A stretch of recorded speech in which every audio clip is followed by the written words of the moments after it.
Good evening. The U.S. Embassy in Tehran has been invaded and occupied by Iranian students. The Americans inside have been taken prisoner, and according to a student spokesman, will be held as hostages until the deposed Shah is returned from the United States, where he's receiving medical treatment for cancer.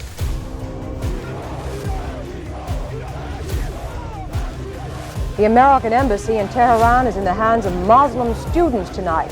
Spurred on by an anti-American speech by the Ayatollah Khomeini, they stormed the embassy, fought the Marine Guards for 3 hours, overpowered them, and took dozens of American hostages. Some 60 Americans are now beginning their 6th day of captivity inside the U.S. Embassy in Tehran. For the last 24 days, our nation's concern has been focused on our fellow Americans being held hostage in Iran. Day 314 of the hostage crisis in Iran.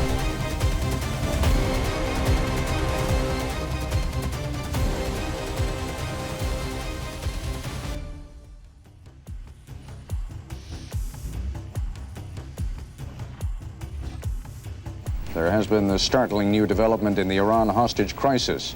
That U.S. attempt to launch a military rescue of the American hostages in Tehran has been, as you have now heard several times, aborted. Late yesterday, I canceled a carefully planned operation which was underway in Iran to position our rescue team for a later withdrawal of American hostages. Equipment failure in the rescue helicopters made it necessary to end the mission. As our team was withdrawing, 2 of our American aircraft collided on the ground. There was no fighting, there was no combat.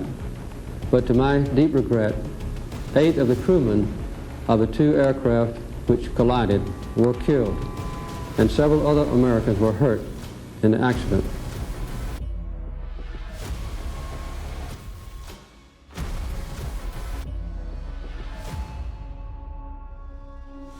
Now, day one of Ronald Reagan's presidency, and day one of freedom for 52 Americans. Though thousands of miles apart, these 2 historic events moved almost on parallel tracks today. The new president had not been in office an hour when the former hostages became free men and women again.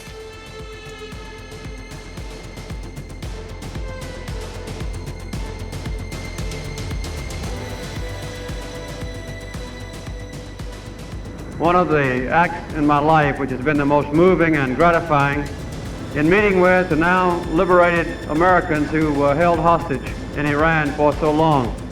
I pointed out to them that since their capture by the Iranian terrorists and their being held in this despicable act of savagery, that the American people's hearts have gone out to them, that our nation has been united as perhaps never before in history.